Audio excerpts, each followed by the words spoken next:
충만하게 하소서. 주님 앞에 내 생명 드리리라.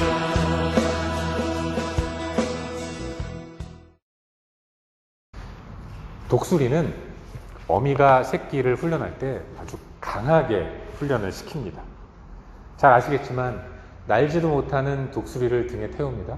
그리고 어미 독수리가 하늘을 높이 올라가요. 높은 꼭대기에서. 근데 사정없이 그 사랑스러운 새끼 독수리를 땅으로 떨어뜨립니다. 무슨 힘이 있겠습니까, 새끼 독수리가. 그래서 막 떨어지는 거죠. 그래서 바닥에 닿을 즈음 쏜살같이 어미 독수리가 날아와서 낚아채서 다시 하늘로 쫙 올라가요. 휴, 살았다 라는 생각을 할 즈음에 그때 또 하늘 위에서 어미 독수리는 새끼 독수리를 떨어뜨리죠.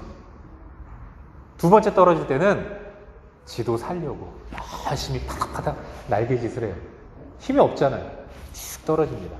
그때 또 바닥에 닿을 즈음 멋지게 어미 독수리가 날아와서 그 새끼 독수리를 낚아채죠. 이걸 여러 번 반복하는 가운데 독수리는 힘이 생기고 날개짓을 잘 할 수 있는 어미 독수리와 같은 늠름한 맹수로 자라나게 되는 것이죠. 그런데 어느 날 어느 독수리가 자기 새끼 독수리를 강하게 훈련시키려고 새끼 독수리를 잡아가지고 하늘 위로 높이 올라갔습니다. 그리고 높은 곳에서 새끼 독수리를 떨어뜨렸어요. 막 떨어지는데 떨어져서 죽을 즈음에 쏜살같이 날아와서 그 새끼 독수리를 낚아채야 되는데 그런데 그만 그걸 못했네요. 그래서 숲으로 팍 떨어졌습니다. 이 새끼 독수리는 숲에 떨어졌고 그래서 어미 독수리를 잃어버렸어요. 그런데 감사하게도 죽은 줄만 알았더니 새끼 독수리는 죽진 않았고 마침 지나가던 농부의 눈에 띄어서 이 새끼 독수리가 농부의 집으로 옮겨져 왔습니다. 이 농부는 새끼 독수리를 자기 집 마당에 있는 닭들과 함께 자라도록 마당에 내버려뒀어요. 독수리는 닭들과 함께 여기저기 뛰어다니고 막 요만큼 날아다니면서 닭들이 먹는 모이를 먹으면서 하루 이틀 1년 2년 자랐던 겁니다. 그러던 어느 날, 그날도 마당에서 닭들과 함께 그 모이를 주워 먹던 이 새끼 독수리는 자기는 닭이라고 생각했겠죠.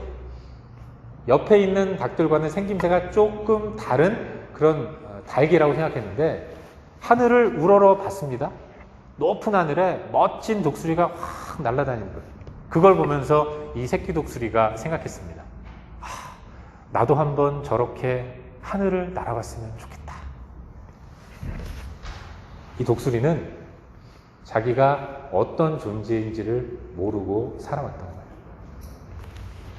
사랑하는 여러분, 우리 가운데도 이런 새끼 독수리와 같은 삶을 사는 사람들이 의외로 많이 있습니다.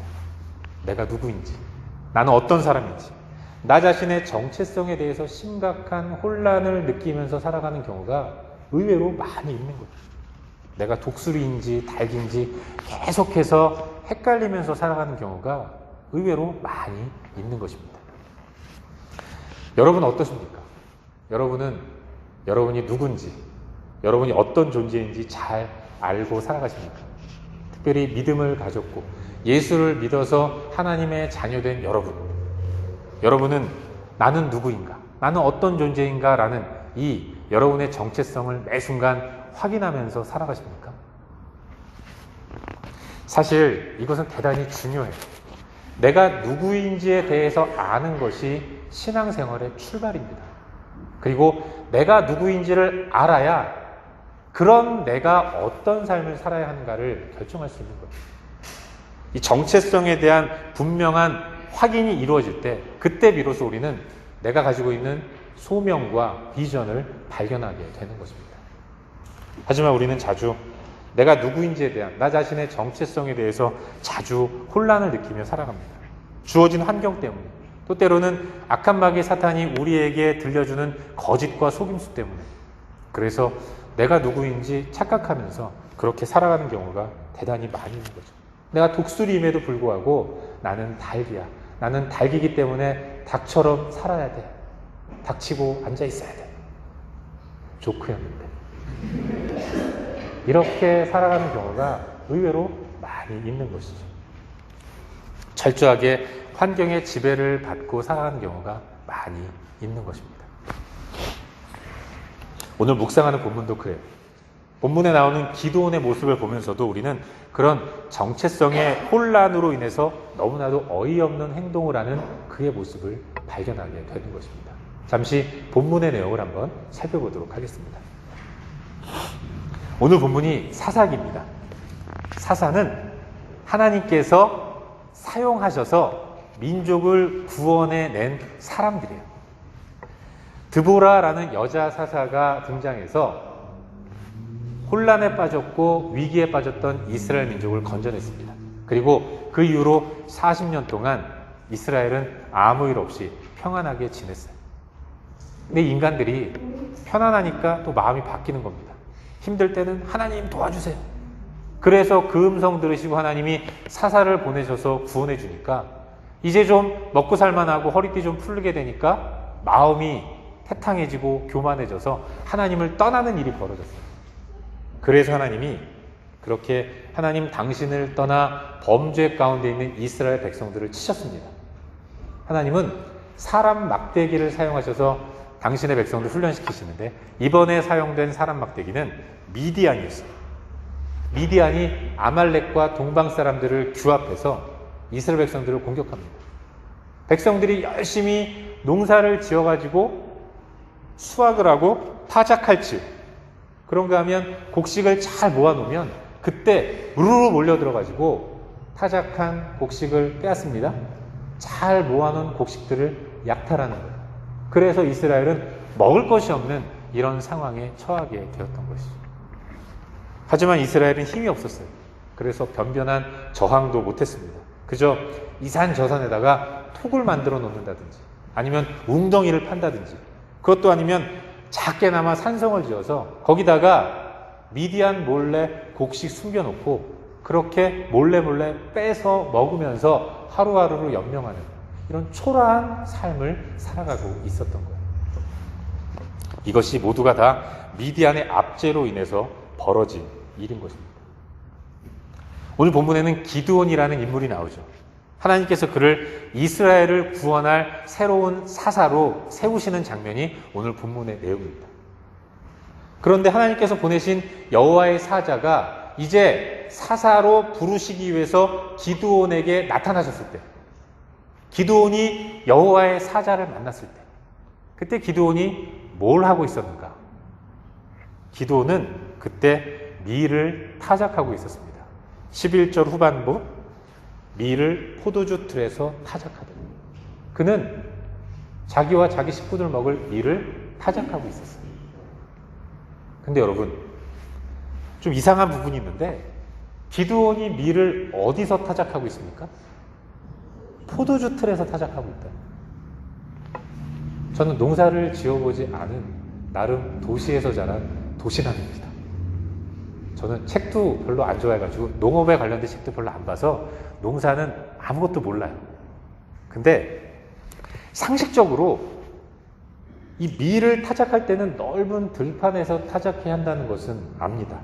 드넓은 타작 마당에서 그래 거기다가 그곳에서 타작용 마차 또는 황소의 발굽 이런 걸 이용해서 타작하는 게 밀 타작하는 방법이라는 것 정도는 알고 있어요. 그런데 오늘 본문에 나오는 이 기드온의 모습은 밀을 타작하는데 들판에서 하는 것이 아니라 포도주 틀에다가 이 타작할 밀을 넣고 막 빻고 그렇게 타작을 하는 겁니다. 요만한 웅덩이에다가 밀 넣고 얼마나 힘들게 밀을 타작하고 있겠어요. 껍질을 벗기고 있는 겁니까? 여러분 왜 기드온이 이렇게 미련한 방법으로 밀을 타작합니까? 들판에 쫙 펼쳐놓으면 또 언제 미디안이 달려들어가지고 이 밀, 이 곡식 다 빼앗을지 모르기 때문인 거예요. 기드온은 겁이 난 겁니다. 무서웠던 거예요. 바짝 쫄아서 미디안 몰래 포도주 틀에다가 포도주 넣고 들어가서 밟아가지고 포도주 내는 게 포도주 특기잖아요. 거기다가 밀 넣고 밟으면 안 되니까 막 돌멩이로 빻아가면서 그렇게 타작을 하고 있는 것이죠. 이 모든 것들이 다 미디안이 무서워서 그랬던 거예요.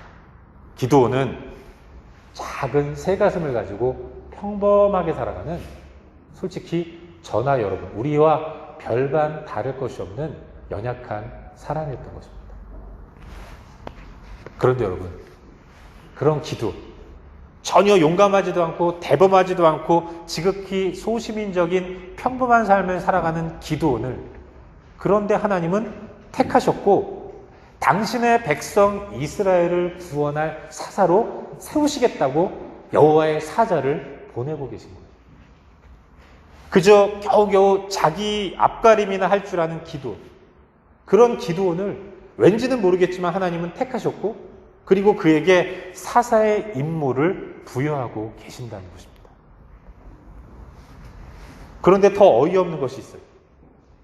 하나님께서 기드온을 부르십니다. 여호와의 사자가 우므라에 있는 상수리 나무 아래에 있던 기드온을 발견하고 그를 부르세요. 그런데 그 연약한 가운데 있는 기드온을 뭐라고 부르십니까? 12절. 용사요. 용사라고 부르고 있는 거예요. 큰 용사여라고 여호와의 사자가 기드온을 부르고 있는 거예요. 아니, 여러분 생각해 보십시오. 기드온이 여호와의 사자에 캐스팅될 때, 그때 그는 뭐라고 있었습니까? 미디안이 무서워서 포도주 틀에서 밀을 타작하고 있었어요. 정말로 초라한 모습을 가지고 밀을 타작하고 있던 기드온, 그 기드온을 하나님이 사사로 쓰시겠다고 부르시는데 그에게 너무나도 기드온의 현재 모습과는 전혀 어울리지 않는 이름으로 부르고 계신다는 겁니다. 용사요.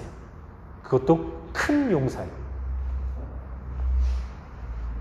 사랑하는 여러분, 겁 많고 유약하고 연약한 기드온에게 용사라는 호칭은 결코 어울리지 않는 호칭이에요. 그런데도 하나님은 그런 호칭을 사용하셔서 기드온을 부르고 계신다는 겁니다. 이것은 마치 전교 꼴등한 학생에게 수재야 이렇게 부르는 것과 그런 것과 별반 다르지 않은 겁니다. 그런데 성경을 보면 우리 하나님은 항상 이런 식으로 당신의 사명을 맡은 사람들을 부르고 계신다는 것을 발견하게 됩니다. 기드온과 똑같은 호칭으로 하나님 당신의 일을 맡을 사람들을 이런 식으로 부르신다는 거예요. 하나님께 부름받을 때 하나님의 사람들은 모두가 다 한결같이 그 부르심에 합당한 모습을 보이고 있지 않는데, 그런 가운데서 하나님의 사람들에게 하나님은 기드온처럼 부르고 계신다는 거예요.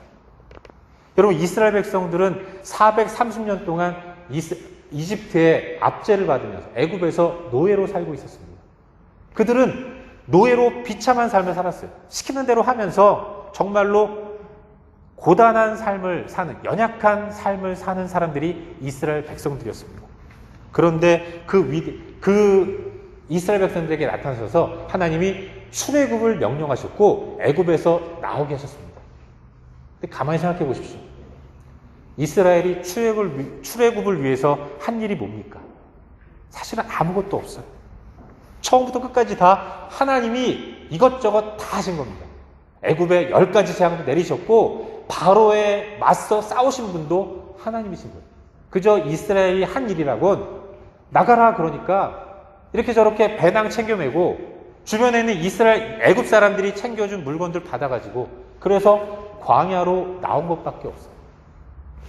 그런데 여러분, 그렇게 아무것도 한 것 없이 광야로 나오기만 한 이스라엘 백성들을 하나님은 뭐라고 부르시는지 아십니까? 출애굽기 12장 17절에 이렇게 기록하고 있어요.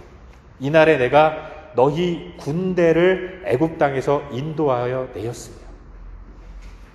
정말로 아무것도 한 것이 없는 이스라엘 백성들을 하나님은 군대라고 부르고 계신다는 거예요.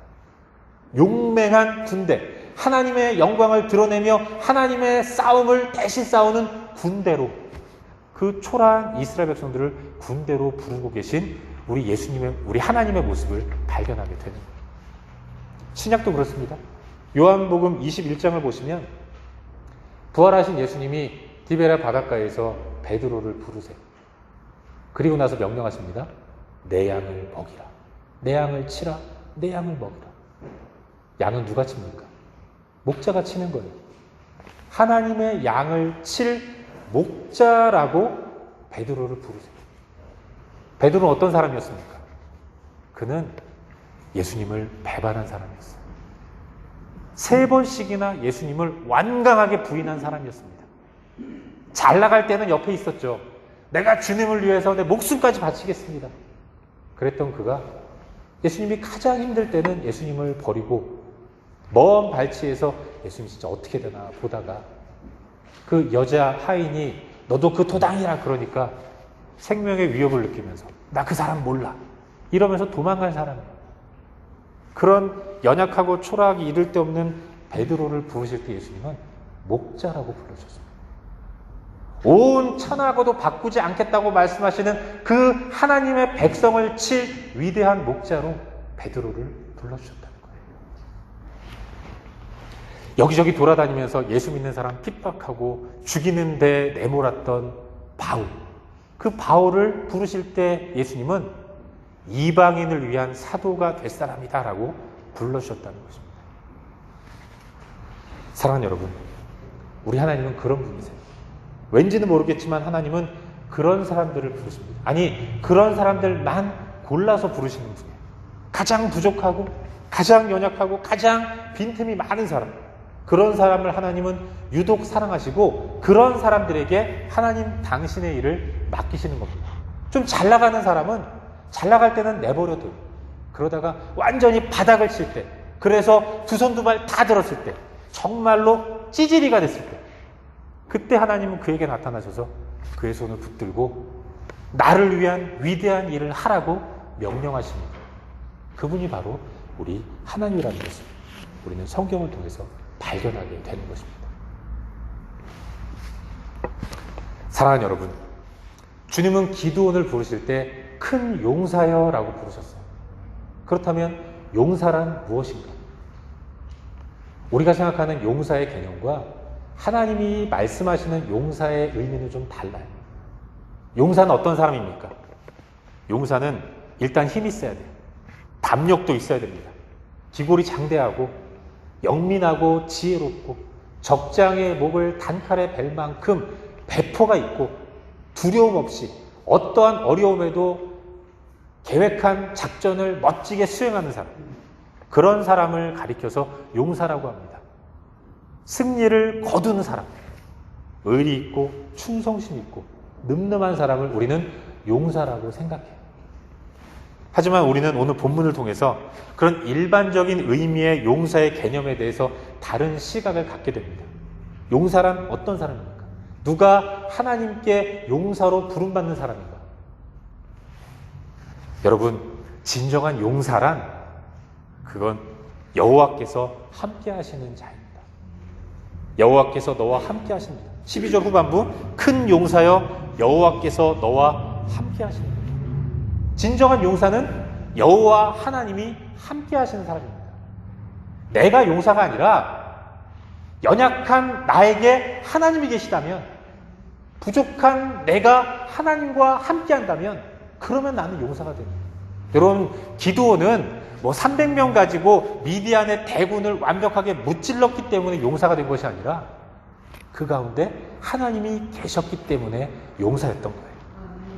용사란 그렇게 세상적으로 아무리 연약하고 부족하고 어리석고 지혜 없다고 하더라도, 겁이 많고 미디안의 눈을 피해서 포도주 틀에서 밀을 타작하는 이런 별 볼 일 없는 모습을 보인다고 하더라도, 그러나 그 마음 가운데 하나님이 계시다면 그는 용사입니다. 그리고 그 용사는 위대한 일을 행하는 거예요. 왜냐하면 그 마음 가운데 하나님이 위대하기 때문에 그런 것입니다. 진정한 용사는 누구인가? 용사는 여호와 하나님이 함께 하시는 자인 것입니다. 여러분, 우리 안에 예수님이 계십니다. 믿으십니까? 주님이 약속하셨어요. 내 음성을 듣고 문을 열면 내가 그에게로 들어가 그로 더불어 먹고 그는 나로 더불어 먹으리라. 이 약속에 신실하신 예수님이 우리가 주의 음성을 듣고 마음의 문을 열었을 때, 주님이 열게 하셔서 마음의 문이 열렸을 때 주님이 우리 가운데 들어오셨습니다. 그리고 영원히 떠나지 않으세요. 그래서 우리 안에는 예수님이 계십니다. 하나님이신 예수님이 내 마음 가운데 계세요. 용사란 누굽니까? 하나님이 함께 하시는 사람이에요. 우리 안에 누가 함께 하십니까? 하나님이 함께 하세요. 그래서 우리 또한 용사인 것입니다. 나는 세상에서 연약한 모습을 보여요. 나는 세상에서 하루에도 12번씩 후회할 일들만 하면서 정말 내 발등을 찍고 싶을 만큼 후회하면서 연약한 모습을 드러내면서 삽니다. 그러나 여러분, 어떡합니까? 하나님이 그럼에도 불구하고 우리와 함께 하시면서 영원히 떠나지 않으세요. 그래서 우리는 용사인 것입니다. 나는 주님의 용사로서 닭이 아니라 독수리인 것입니다. 내 안에는 주님이 붙여주신 날개가 있는 것이고 내가 용사 삼으신 예수 그리스도를 의지하면서 활짝 날개를 펴고 세상을 향해 담대하게 나아갈 때 주님은 나를 통해서 하나님 당신의 위대한 일들을 행하시는 것입니다. 주님은 이 마지막 시대에 하나님의 영광을 드러낼 유일한 대안으로 저를 택하셨고 여러분을 택하셨고 교회인 우리를 택하셨다는 사실, 우린 그걸 믿으면서 나아가야 돼요. 그래서 우리는 초라하게 웅크리고 있을 필요가 없는 것입니다. 당당하게 맞서서 나아가야 되는 겁니다. 내가 쉽게 뭘 하나? 그렇죠. 여러분 같은 분들이 뭘 하겠습니까? 그러나 여러분, 그런 우리를 하나님은 떠나지 않으세요. 임마누엘 되시는 예수님은 언제나 우리와 함께 하십니다. 그분은 온 세상과 만물을 창조하신 전능하신 하나님이라는 거예요. 그 주님이 우리와 함께 하는데 우리가 무엇을 두려워하고 무엇을 아쉬워하며 살 수 있겠습니까? 우리는 당당하게 주님 의지하며 믿음으로 나아가야 되는 거예요. 주님을 마음에 모시고 있는 한 우리는 위대한 독수리입니다. 그렇기 때문에 우리는 푸른 하늘을 활활 날아다닐 수 있는 크고 힘찬 날개가 있다는 사실을 믿으시기를 바랍니다. 이제 말씀을 뵙겠습니다.